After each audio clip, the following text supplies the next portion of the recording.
So we will, Verify? That's a little red circle, so yes. does? Okay, so we will call, It's a color I can't see. we will call the Deer Grove EMS District Commission meeting to order. Mandy, I don't know if you can see everyone here, but we have everyone here except for Steve, and Patrick Buckles is here in his place. Perfect, because I cannot see everyone, but I can see the new guy on the side that I don't know who he is. Hi, sorry I'm not there tonight. No worries. I got a puppy in recovery. I heard, we heard. Okay, and then we have no guests today. So, Because we're sitting like this. so- right, we're facing our guests. Because we prepped for guests, yes. Yep, and they're not here. No, they're staying safe, staying home. Right. All right, so, any public appearances? Is there anyone online? Just Nope. me and Mandy. All right, I cloned myself. all right, so we will move forward. Approval of minutes from the previous meeting. Williams will move approval as presented. Tom Nelson will second. Okay, we have a motion and second. Any further discussion? All in favor, say aye. Aye. Any opposed? Any abstentions? That would be me. Okay, so we got 5 ayes and 1 abstention. So motion carries. Discuss and consider approval of June financial reports.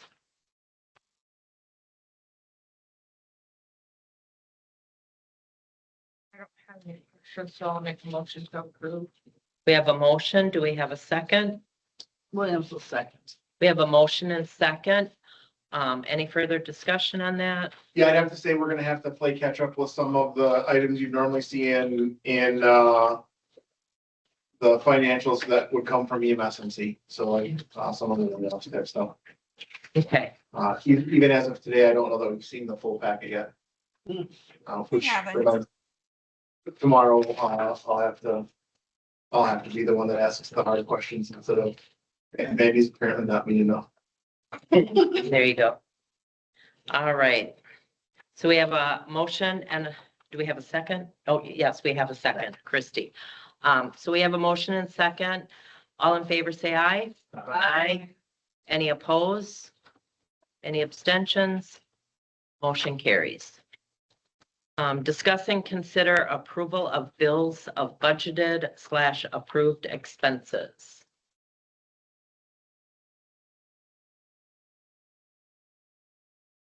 Okay, so Gary asked me about this beforehand, and Patrick's new, so he wouldn't know that it's missing.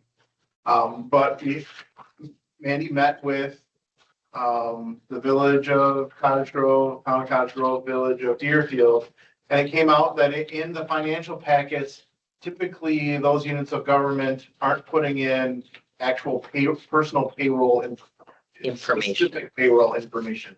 We've done that all along. We don't know why. We just kept doing what we were doing before. So we reached out to legal to make sure that there was that it would be within our purview to not include it. It's still a public record if someone were to request it. But the statement is that basically there's good reasons to not put it in there with personal financial information in it. So if someone would like to see it, we can certainly handle that individually, but we won't be including it in the packet any longer. Fabulous. Fine. Okay. Any questions on that? No, I'd move approval.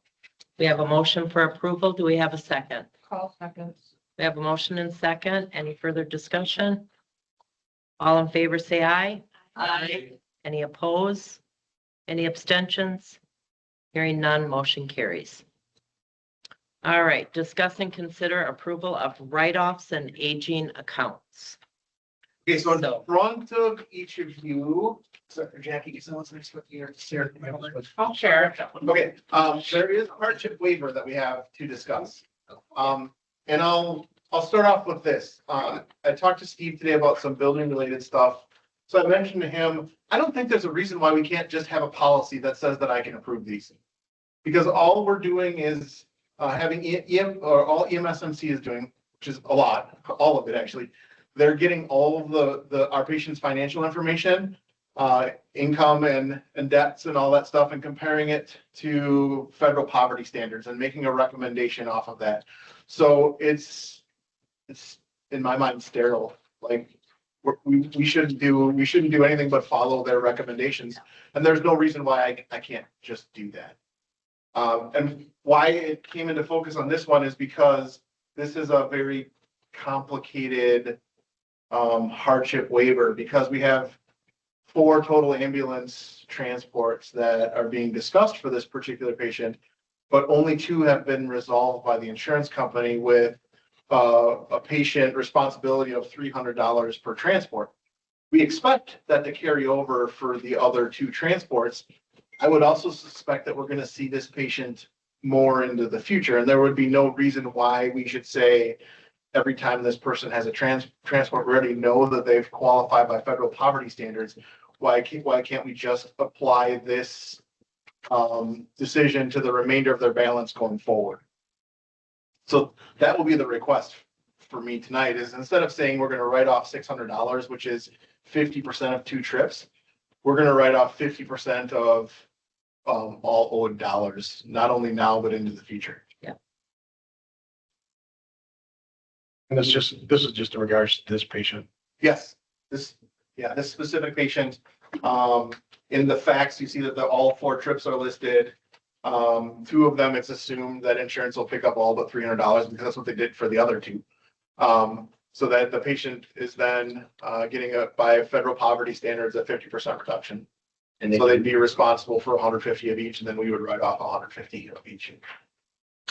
And they denied one of the claims.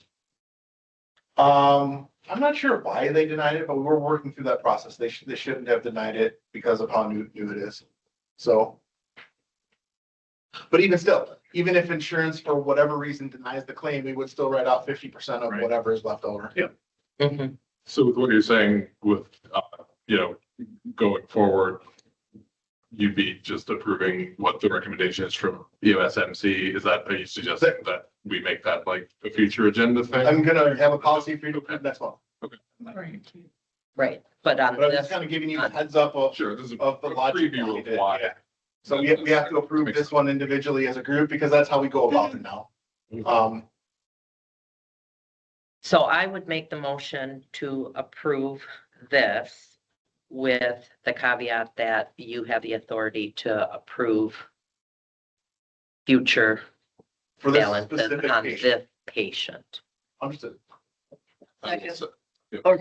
Nope, go ahead. All right, so we have a motion and a second. Any further discussion? I'm sorry, who was the second? Christie. Thank you. I think there was like 5 people that wanted to second that one. Right. But me. Say eeny, meeny, miny, moe, pick your person. All right, so we have a motion and a second. All in favor, say aye. Aye. Any opposed? Any abstentions? Motion carries. All right, moving on to staff report. Hold on, can we approve the aging of accounts as well, please? Oh, I'm sorry. Williams. move Okay. approval. Williams moves approval. Do we have a second? Call. Call will second. We have motion second. Any further discussion? I would add that in Mandy's aging, it doesn't show a deposit from EMSMC for this month, because they didn't give her a number. I took a number from the monthly report, but our real number is normally more than that. So I just put it in there as kind of a placeholder. That's my reminder to myself. So normally we're gonna see a couple $1,000s more than the number that's on the graph that I hand out. So that's why I have a number and Mandy didn't. In their monthly report, they've provided us with a number, but it doesn't include I don't think it includes their fees that they take out and some other things. So the real number when it comes to next month will be bigger than that. We haven't gotten that in a monthly report, so. But we really don't have a deposit from collections here either. Not in the report. Yeah. We've gotten a deposit from collections, or from billing. That's the spot where collections and billing gets. Yeah, so our deposit, I think, was like about 94,000.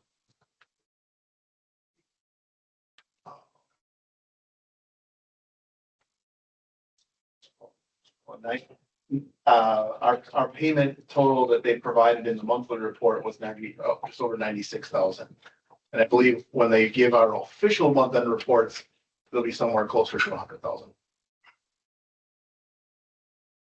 Okay. So we have a motion and a second. All in favor, say aye. Aye. Any opposed? Any abstentions? Motion carries. Perfect. Now we'll move on to staff report. All right, depending upon how we look at statistics. If we take our total for the year that we've had so far, divide that by 6, multiply by 12, we'll be in about the middle 1500s for calls for service. I get a weekly report that says that we're going to be in the 1600s. So we're going to be somewhere between middle, like high 1500s is where we'll be for the end of the year. We're still doing really good, responding to the majority of our calls. Just having a couple that we needed assistance for to cover. The statistical anomaly is the fact that the village of Cottage Grove is still 44 calls behind last year's pace. Oh no, can't explain it. This is the time where in June, we covered it a little bit in last month, but that we hit a deer in early June and needed it to go to the body shop. So that actually shows up on this report. We also had a flat tire. We picked up something while transporting a patient. So we got to use our spare tire that we keep here for temporary purposes. So rather than having to wait super long to have pumps or somebody find a tire that matches and swap it out on the site, we keep a tire here. So all they had to do is both ambulances happened to be at the same hospital. They brought some of the crew back here. They used one of the vehicles to take the spare tire over there, and then all we needed was a tow truck to swap the tire for us. So it worked out. I think it was 2 hours total from the time we called the tow truck to get it all taken care of. I bought a tire to put back on them. Yeah. Yeah, tire repair companies for emergency vehicles don't want to put patches in anything, so if it was a personal tire, probably they would let it go, but it was a pretty big hole too. It was close to the size of my pinky. I'm not sure what we ran over, but it was pretty big. You think the calls in the village are down because we have urgent care and the better access to the east side UW Health, and so people are transporting themselves? Because urgent care was up until about half last year, wasn't it? Yeah. The caveat to that would be, I would think that if more people are using urgent care, we would get more calls. Yeah. Care than too. Because many people go to urgent care that shouldn't. Especially one that's a standalone like this one. Mhm. Like if you go to Stoughton urgent care, you You're just really just crossing. flip their shirts around from Yeah. urgent care to ER and it's magically an ER. I mean, maybe, like, yeah, it was open for half of last year, but maybe, people are like, oh, yeah, it's there now. Like, it's Mhm. Hard awareness. to say, yeah. Or just the expansion of the east side clinics. Yeah. It's a pretty big number to I mean, well, if it trends, then we'll look at it a little bit more. Mhm. Yeah.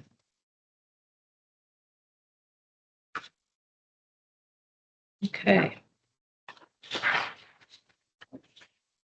Well, I like to acknowledge the staff milestones. So Alyssa Kuhn, she's been with us now for 1 year, and Trenton Tucker for a year. Last month, I forgot to call out Sarah. Sarah assisted our Deerfield Fire with the rescue of a kitten in the storm drain. Oh, She was, the original call came out on a Friday. They were in the drain, they could hear the kitten, but the kitten was petrified. So they put a live trap down there, and her and one of the firefighters just kept going back and looking. And Saturday, they rescued the kitten. yeah. Wow. That was exciting. So you mentioned Alyssa and Trenton.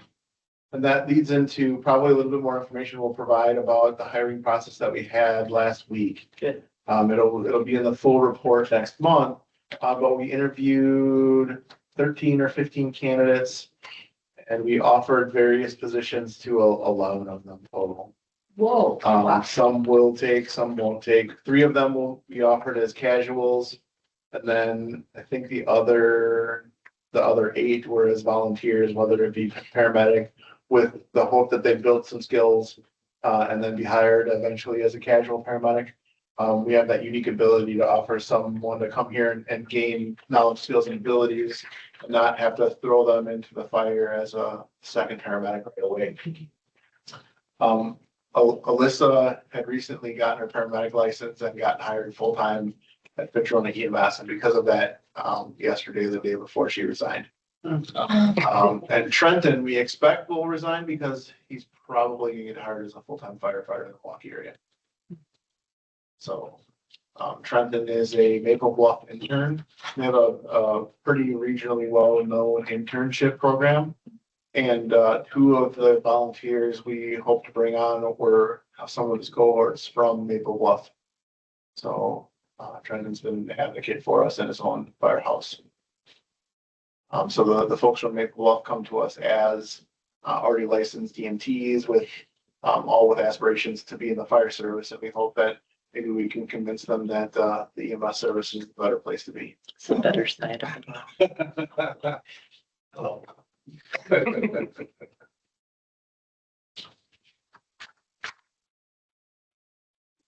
And it'll be in the report, but Mandy did 100% of the organization for the whole process, whereas in the past, I'd have to have my fingers into some of it because of available time from Mandy, but now that she's here, it was all her. Thanks, Mandy. Thank you, Mandy. Mhm. Speaking I of like that Mandy, kind of stuff. great. Can I ask her questions? Yes. Okay, because in your report, you talk about, that she has, Oh, there's Spain. oh, there's Faith. That you completed the benchmark test needed to earn the first merit salary increase of $2,000. And so please tell us about some of the things you've learned from meeting with the municipal partners, administrative staff. Especially things that surprised you. So obviously we got the payroll thing out of the meeting with the Village of Cottage Grove for the packet. That was one of the big things there. With the town, it was a lot of me bouncing things off of Kim because she has more QuickBooks knowledge and understanding than I do. And so we were trying to see if there was a way to potentially get timesheets that we could import into QuickBooks. And her answer was similar to what I was thinking. It may be a possibility, but it's going to cost more money. And we talked a little bit about like the sending off payroll to an outside company. And she's like, you still have to get all the timesheets together. You still have to do all of that. So the biggest part of the job, you still have to do. Plus, then you pay somebody $15,000 a year to do what takes you an hour or two every 2 weeks. So that was the really nice part about meeting with Kim, is I knew she had that knowledge and I knew she'd help me. I also helped her in that meeting a little bit, talking about the ETF benefit changes because she's been so busy and they only have 4 people at the town that qualify under the ETF benefits. She just hadn't been able to attend any of the trainings or anything like that. And so I kind of gave her the brief overview of what she really needed to know and what she really needed to do to at least make it to the transition that happened on July 1st. So those were kind of the big things with the town meeting. With the Village of Deerfield, Richard went through a lot of like what the expansion looks like in Deerfield, which was really helpful to understand where Deerfield is trying to go moving forward, of which I didn't really know anything about. I've heard rumblings about wanting to grow in Deerfield, but he has some pretty good ideas, it sounds like, in some places they're looking to grow in Deerfield. So I learned quite a bit about that. And And he just kind of asked me some more about, what I do on my end. And so we just got to know each other. So those were kind of the big takeaways I got from each of the meetings. Great.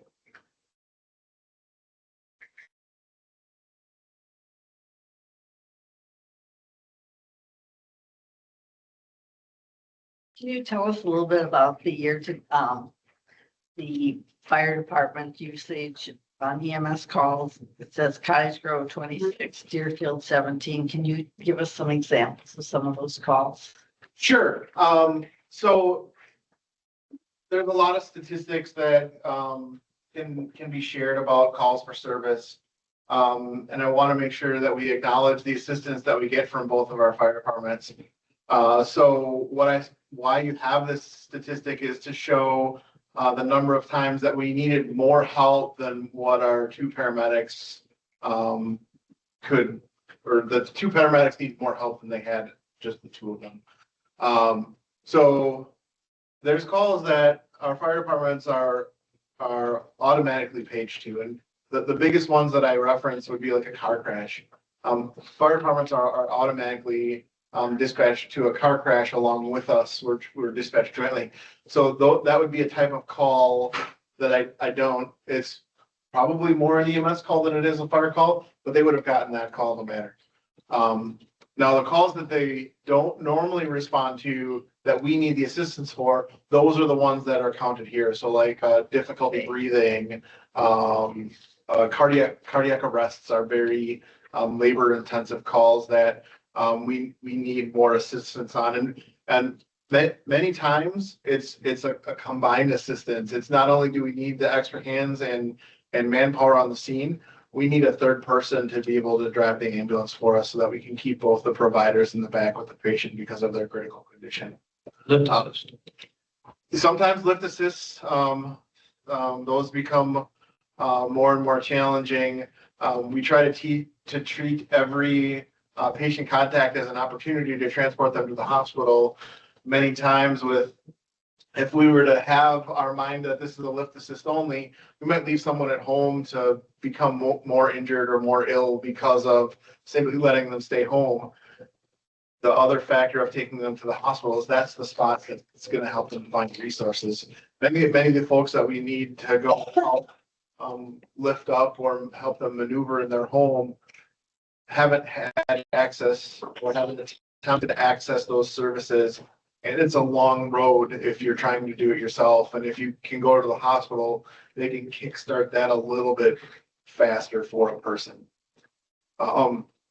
So basically these two those two statistics reflect the times that we need more help and they wouldn't have normally been there anyway.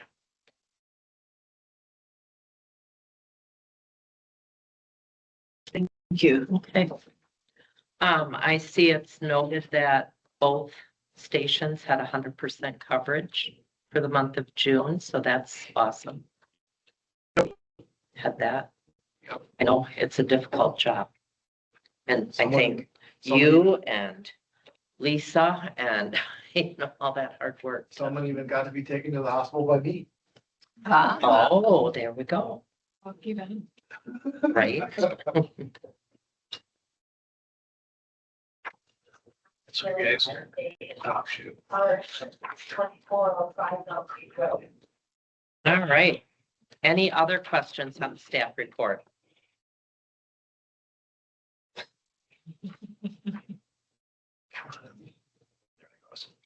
Hearing none, we will move on. Correspondence. I have one letter. It's a thank you letter from Stoughton Fire Department. We helped them out on a barn fire on July 2nd. They said some really kind words. Have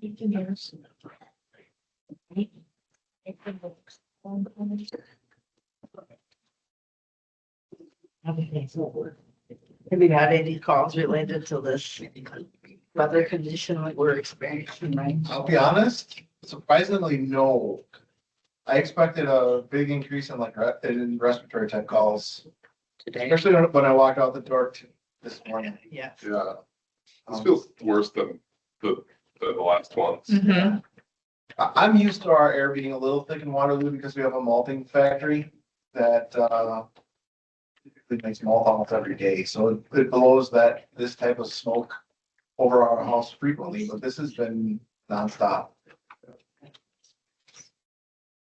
Yeah, we've had a couple heat related things over the past about week. But otherwise it's been fairly normal. I know when I worked in the city, we would have a lot of folks on medications that heat adversely impacts their body and metabolism wise and whatnot, like their body can't respond to cool off and whatnot, so we've been fortunate to not have any of those as well. Good. All right. Any other correspondence or is that the only one? That's it. All right, moving on, agenda items for the next commission meeting. You will be probably working, you do budget yet? We're gonna do- Yes. So I'll have start the with draft budget. budget, and Cameron, Kim, and Richard will all have draft copies of it by August 1st. I will also have a capitalization policy ready to go. I basically wrote it today, but I need to make sure with our auditors that what we discussed during field work is what I included in there. What's the policy on the waivers? Hardship waiver policy, yeah. And then our normal carry down. Yep. Any other items? Were we gonna do a 6-month evaluation? For Mandy? She started it. Yeah, it's only been 3 so far. Okay. 3 months. Do like a mid-year check-in, Mid-year check, yeah. Done just do- a closed session, mid-year check-in. So, because we're new on the commission too, that it would be helpful just to review goals and good things, Okay, easy. Sure. I will not be in attendance next month at all, so I will be out of town. Who's the secretary?